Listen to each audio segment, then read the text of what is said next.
জানিয়ে দেব সর্বশেষ আপডেট বাংলা সংবাদের শুরুতেই শিরোনাম। অন্তর্বর্তী সরকার কদিন থাকবে তা জানালেন আইন উপদেষ্টা আসিফ নজরুল।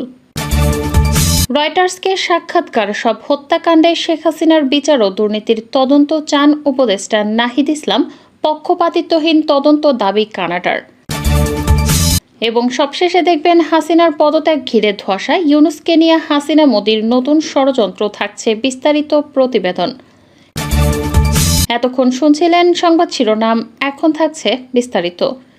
অন্তর্বর্তী সরকার যতদিন থাকা দরকার ততদিন থাকবে বলে জানিয়েছেন সরকারের আইন উপদেষ্টা অধ্যাপক ডক্টর আসিফ নজরুল। তিনি বলেন, মানুষের সংস্কারের আকাঙ্ক্ষা ও নতুন নির্বাচনের আকাঙ্ক্ষার মধ্যে সমন্বয় করে এই সরকার যতদিন থাকা দরকার ততদিন থাকবে, বেশিও না কমও না। শনিবার সচিবালয়ে সরকারের মেয়াদ নিয়ে সাংবাদিকদের এক প্রশ্নের জবাবে তিনি এই কথা বলেন। আইন উপদেষ্টা হিসেবে দায়িত্ব নেওয়ার পর আজ প্রথম সচিবালয়ে আসেন তিনি। ডক্টর মোহাম্মদ ইউনূসকে প্রধান করে গঠিত বাংলাদেশের নতুন অন্তর্বর্তী সরকারকে স্বাগত জানিয়েছে যুক্তরাজ্য সরকার।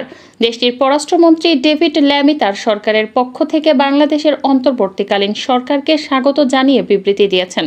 বিবৃতিটি যুক্তরাজ্য সরকারের ওয়েবসাইটে প্রকাশ করা হয়েছে। স্বাগত জানিয়ে ডেভিড ল্যামি বলেছেন, ডক্টর মোহাম্মদ ইউনূসকে প্রধান উপদেষ্টা করে গঠিত বাংলাদেশের অন্তর্বর্তীকালীন সরকারকে যুক্তরাজ্য স্বাগত জানায়। 14 জুলাই 2024 বিকালে গণভবনে সংবাদ সম্মেলন করেন শেখ হাসিনা। অবশ্য নামেই সংবাদ সম্মেলন, এটা ছিল এক নতুন ট্রেন্ড। শাড়ি থেকে কবিতা, কোনো কিছুই বাদ যেত না তার। সাংবাদিকের নামে হাজির থাকতেন স্তাবকেরা, প্রশ্নের নামে চলত দীর্ঘ বক্তৃতা। এমনই এক প্রশ্নের উত্তর দিতে গিয়ে শিক্ষার্থীদের কটাক্ষ করেন শেখ হাসিনা। বলেন, মানে কি মুক্তিযোদ্ধার সন্তানরা মেধাবী না, যত রাজাকারের বাচ্চা নাতিপুতিরা মেধাবী?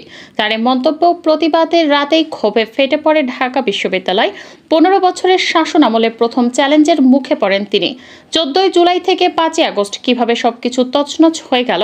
ইতিহাসে কখনো কখনো এমন হয়, কয়েকটি দিনে এমন সব ঘটনা ঘটে যা 100 বছরেও ঘটে না। শুরুতে অনুসরণ করা হলো পুরনো রীতির, ছাত্রলীগ নামিয়ে দাও।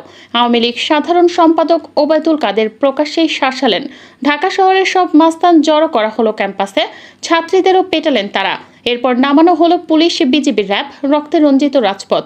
আবু সাইদের ঝাঁঝরা বুক যেন বাংলাদেশের হৃদয়। কি অসীম সাহসের সঙ্গে বুক পেতে দিয়েছিল এক তরুণ। গুলিবিদ্ধ হওয়ার পরও উঠে দাঁড়িয়েছিলেন।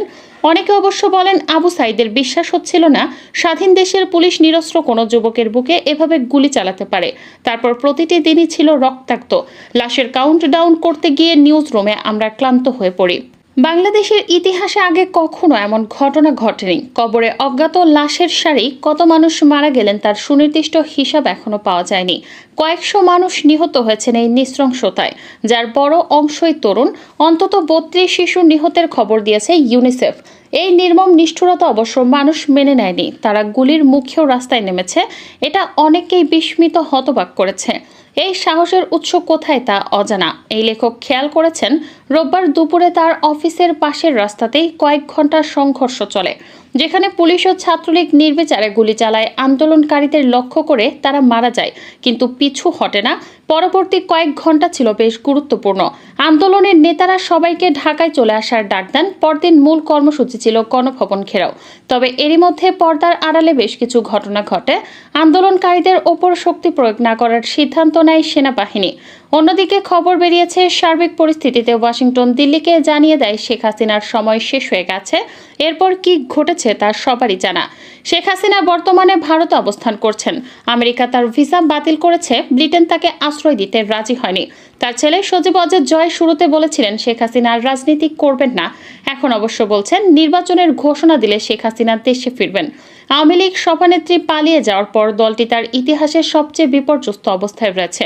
সাবেক মন্ত্রী, শীর্ষ নেতারা কেউ বিদেশ চলে গেছেন, বাকিরা আত্মগোপনে আছেন। কেন এই পরিণতি? এর প্রধান কারণ জনগণের ক্ষমতাকে তুচ্ছ করা, গণতন্ত্রকে বিদায় করা। বঙ্গবন্ধুকে হত্যার পর একটি বিয়োগান্তক পরিস্থিতিতে আওয়ামী লীগের হাল ধরেন শেখ হাসিনা। গণতন্ত্রের জন্য দীর্ঘ সংগ্রাম করেন তিনি। ভোট ও ভাতের অধিকারের জন্য তার নেতৃত্ব লড়াই করে আওয়ামী লীগ। এরশাদের পতনের পর অনেকেই তাকে ক্ষমতায় দেখছিলেন, কিন্তু বিস্ময়করভাবে বিএনপি সে নির্বাচনে জয়ী হয়। এরপরও রাজনীতির মাঠে লড়ে যান তিনি। একটি সহিংসতাপূর্ণ আন্দোলনের পর অনুষ্ঠিত নির্বাচনে জয়ী হন তিনি। 1996 সাল থেকে 2001 সাল পর্যন্ত তার শাসনামলের অনেকেই প্রশংসা করেন। নানা ঘটনা পেরিয়ে 2009 সালে তিনি বিপুল সমর্থন নিয়ে সরকার গঠন করেন। বিশেষত তরুণ সমাজ তার প্রতি নিরঙ্কুশ সমর্থন জানায়। তবে মানুষের আশা ভঙ্গ হতে বেশি সময় লাগেনি।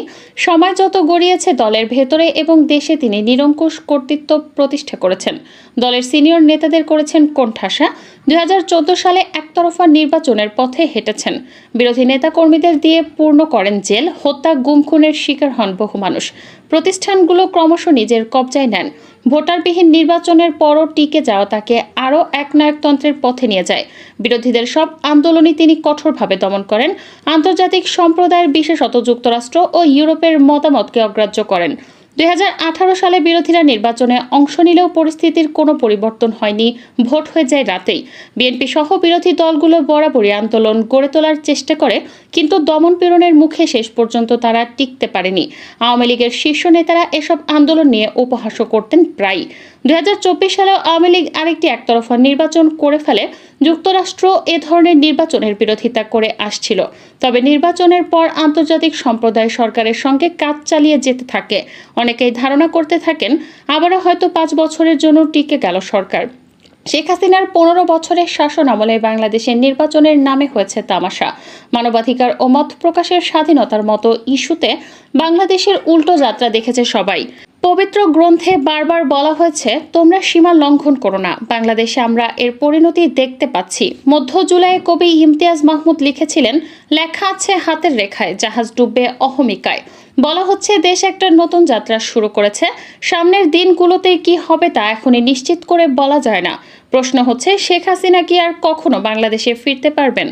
বাংলাদেশে চলমান সংকট শান্তিপূর্ণ উপায়ে সমাধান সমর্থন করে কানাডা। একই সঙ্গে সব হত্যাকাণ্ড ও সহিংসতার পক্ষপাতিত্বহীন তদন্ত দাবি করে তারা। শান্তিতে নোবেল বিজয়ী প্রফেসর ডক্টর মোহাম্মদ ইউনূসের নেতৃত্বে নতুন অন্তর্বর্তী সরকারকে স্বাগত জানিয়ে এক বিবৃতিতে কথা বলেছেন কানাডার পররাষ্ট্রমন্ত্রী মেলানি জোলি। তিনি বলেছেন, শান্তি প্রতিষ্ঠার প্রথম পদক্ষেপ হল অবাধ ও সুষ্ঠু নির্বাচন এবং গণতান্ত্রিক শাসনের পথ বের করা। কানাডা সরকারের ওয়েবসাইটে দেয়া ওই বিবৃতিতে তিনি আরও বলেন, এই পরিবর্তনের সময় এমন একটি প্রক্রিয়ায় কানাডা যুক্ত হতে চায় যা হবে সবার অংশগ্রহণমূলক। ব্যাপক অর্থে সমাজের সব খাতের রাজনৈতিক অংশগ্রহণ। তাতে থাকবে ধর্মীয় সংখ্যালঘু, যুব সমাজ, নারী ও অন্য সংখ্যালঘুরা।